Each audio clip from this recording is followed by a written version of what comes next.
Hello friends, आज discuss करने वाले tenth board next 10 question already कर चुके हैं हम। और यहाँ पे पहला क्वेश्चन देखते हैं। ये सिमिलरिटी ऑफ ट्रायंगल्स के ऊपर क्वेश्चन है।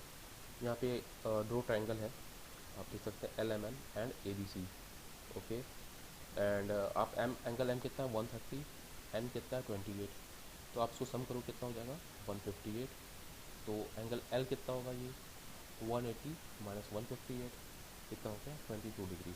ओके, कितना हो गया 22 डिग्री। डबल ए क्राइटेरिया से 130 130 22 डबल ए क्राइटेरिया से एंगल एल एम एन और ए बी सी क्या है, सिमिलर है। अब सिमिलर है तो क्या होगा, करेस्पॉन्डिंग साइड सिमिलर होगा। तो L M upon A B equal to L N upon A C. और वैल्यू पुट कर दो आप, एल एम कितना है 45 अपॉन 5, ए बी कितना है 5 इक्वल टू एल एम कितना है 72 और ए सी एम को निकालना है। 45 अपॉन 5 9 हो जाएगा। ए सी कितना हो जाएगा 72 अपॉन 9, तो 8। देखो कॉन्सेप्चुअल क्लैरिटी है आपको, तो आप इजीली क्वेश्चन को कर सकते हो, आपको बिल्कुल प्रॉब्लम नहीं आएगी, है ना। तो आंसर कितना आएगा 8। और अगर क्लास में एग्जाम में आपको क्वेश्चन सही समझ नहीं आ रहा है, आपको लगता है कि आपके स्टडी के जोर के बाहर है, तो थोड़ा पेशेंस रखो, दिमाग में ऑटोमेटिक क्लिक होगा। ओके, अब नेक्स्ट क्वेश्चन करते हैं। दो क्यूब दिया हुआ है और उनके वॉल्यूम का रेशियो दिया हुआ है। ओके, तो हमको पता है कि क्यूब का वॉल्यूम क्या होता है, ए क्यूब होता है। तो सपोज करो दोनों क्यूब्स का साइड ए और बी है, तो रेशियो क्या हो जाएगा ए क्यूब अपॉन बी क्यूब। कितना हो जाएगा 8 अपॉन 125। तो 8 जो है वो 2 का क्यूब है और 125 किसका क्यूब है, 5 का क्यूब है। ए बाई बी कितना हो जाएगा भाई 2 अपॉन 5। अब ratio of their surface area पूछा है। सरफेस एरिया क्या होता है 6 ए स्क्वायर और 6 बी स्क्वायर। 6 से 6 cancel equal to A by B का स्क्वायर। और ए बाई बी कितना है 2/5, तो 2/5 का स्क्वायर कितना होता है 4/25। इसका आंसर होगा 4/25। Okay friends, moving on to the next question. Okay, अब एक सेक्टर दिया है सर्कल का, सेक्टर। ओके, अब क्वेश्चन क्वेश्चन कैसे आइडेंटिफाई करना है, ये मान लो सर्कल है आपका और ये सेक्टर है। तो सेक्टर दिया है, तो सेक्टर का जो ये आर्क है और क्या दिया है, इसका एरिया दिया है। एरिया कितना दिया है 54 सेंटीमीटर स्क्वायर दिया हुआ है। ओके, तो length of corresponding arc of sector पूछा। ओके, तो हमको क्या करना है, तो area of sector upon total area कितना हो जाएगा 54 पाई अपॉन पाई 36 का स्क्वायर। किसका स्क्वायर 36 का स्क्वायर। तो पाई टू पाई कैंसिल, कितना हो जाएगा 54 अपॉन 36 इंटू 36 कैंसिल होगा 3/2। 3 से 36 कैंसिल कितना हो गया 12। कितना आंसर 1/24। ये रेशियो है, ये क्या रेशियो निकाला हमने कि area of sector upon area of circle.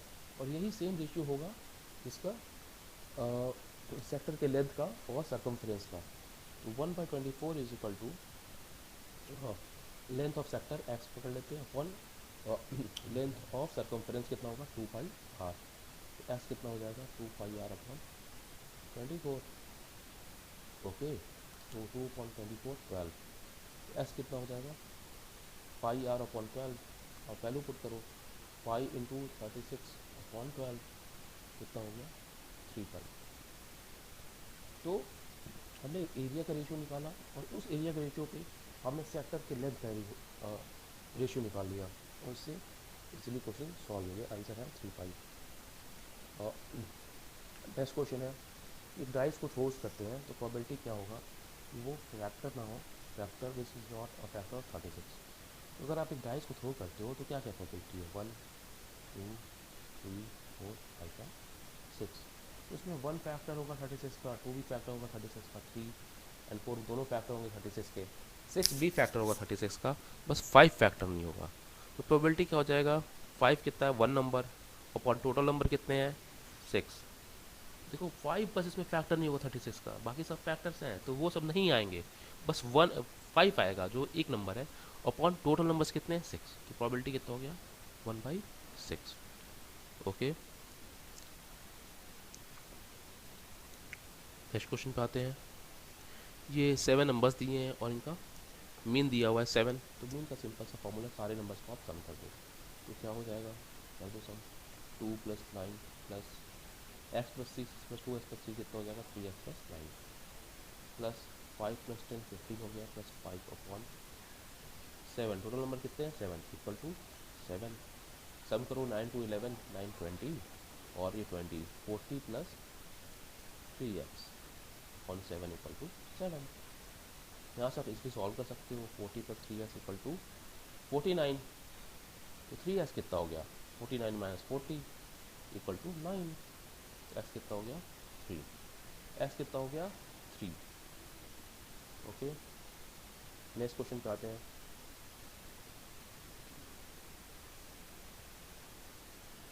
ये आपको एक रेक्टेंगल के वर्टिसेस दिए हुए हैं, तो इसमें से एक जो O है वो 0,0 पे है, ये जो है वो y एक्सिस पे है 0,2 पे, ठीक है। B जो हो x एक्सिस पे है किस पे है 4,0 पे, तो आप समझ सकते हैं कि जो रेक्टेंगल बनेगा ऐसा कुछ बनेगा, ऐसा कुछ बनेगा। तो यहाँ पे जो ये जो फोर्थ कोऑर्डिनेट आएगा वो होगा 4,2, क्या होगा 4,2। अब उसको निकाल जरूरत भी नहीं है आपको, जो है रेक्टेंगल का डायगोनल का लेंथ निकालना है, तो क्या हो जाएगा x2 - x1 का स्क्वायर प्लस y2 - y1 का स्क्वायर का अंडर रूट, क्या होगा 4 - 0 का स्क्वायर प्लस 0 - 2 का स्क्वायर का अंडर रूट, ठीक है। कितना हो गया 4 का स्क्वायर प्लस 2 का स्क्वायर का अंडर रूट, कितना हो गया 16 + 4 अंडर रूट 20। ये लेंथ ऑफ डायगोनल कितना आ गया अंडर रूट 20। पर क्वेश्चन क्या पूछा है, स्क्वायर ऑफ लेंथ ऑफ इस diagonal, square of length of diagonal कितना हो जाएगा 20। ओके, अब जीरोस ऑफ द पॉलिनोमियल पूछा है नेक्स्ट क्वेश्चन में, x² - 3√2x + 4।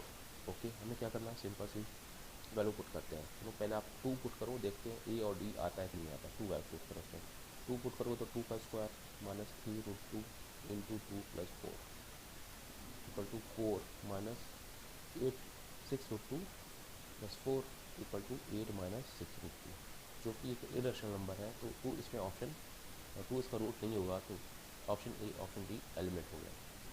Okay, option A option D जो है एलिमिनेट हो गया। अब जो है अब क्या करते हैं, एक ऑप्शन और पुट करते हैं और वो होगा √2 पुट करते हैं, √2 पुट करते हैं, √2 का स्क्वायर माइनस 3√2 इंटू √2 + 4। √2 क्यों पुट किया कि √2 अगर बैठ जाता है तो ये ऑप्शन भी सी एलिमिनेट हो जाएगा। √2 का स्क्वायर 2 माइनस 3√2 इंटू √2 कितना हो जाएगा 2 + 4 कितना हो गया 2 + 4 6 - 6 कितना 0, तो 2 √2 इसका एक रूट है, तो ऑप्शन बी करेक्ट है। हमने जो है एलिमिनेशन से और वैल्यू पुटिंग से इसको सॉल्व कर लिया। मूविंग टू क्वेश्चन नंबर 18, ये भी सिमिलरिटी ऑफ ट्रायंगल्स का क्वेश्चन है। देखिए आप इसको देख सकते हैं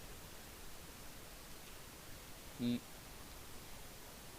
triangle A C B is similar to what, क्या हो जाएगा triangle B C A C D, जो ट्रायंगल है ए सी डी, अभी मैं बताऊँगा आपको कैसे इसको करना है। अब देखो, तो जो डी ए सी डी में डी 90 डिग्री लास्ट में आ रहा है, तो यहाँ भी जो ट्रायंगल होगा दूसरा ट्रायंगल, उसमें भी जो 90 डिग्री है वो लास्ट में आएगा। तो बी सी ए 90 डिग्री है बी सी ए में, वो लास्ट में आ रहा है, और एंगल डी यहाँ पे 90 के लास्ट में आ रहा है।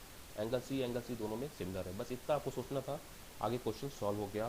क्या करना है, सिमिलरिटी ऑफ ट्रायंगल पे क्वेश्चन सॉल्व करना है। तो आप इसमें रेशियो लोगे A C upon B C. Triangle similar है तो करस्पॉन्डिंग साइड सिमिलर होंगे, इक्वल टू, थोड़ा और क्लियर में दिखेगा आपको, A C upon B C equal to, ठीक है ठीक है, ए सी अपॉन बी सी। अब यहाँ पे हमको क्या निकालना है, हमको निकालना ए सी निकालना है, ठीक है। और equal to C D upon, ये पहले हमने ए सी और ए सी लिया, अब सी डी ले रहे हैं, सी डी किसके करस्पॉन्डिंग रहेगा सी ए के, ए सी। तो यहाँ से क्या निकलना है, ए सी का square equal to B C into C D. Okay, A C square equal to B C कितना है, बी सी आपका और 16 और सी डी कितना है 4, ए सी कितना हो गया, ए सी स्क्वायर इक्वल टू 64, ए सी कितना आ जाएगा 8। ओके, ये सिमिलरिटी का क्वेश्चन है, बस इतना ध्यान रखना है कि करस्पॉन्डिंग एंगल्स और करस्पॉन्डिंग साइड जो है वो मैच करके आंसर कितना आएगा आपका इसमें 8। Okay friends, moving on to the next question.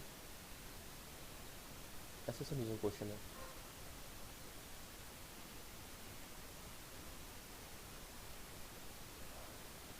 एक ladder leaning against a wall है। ओके, ये वॉल बना लिया हमने, एक लैडर बना लिया है, ठीक है। ओके, अब क्या दिया है,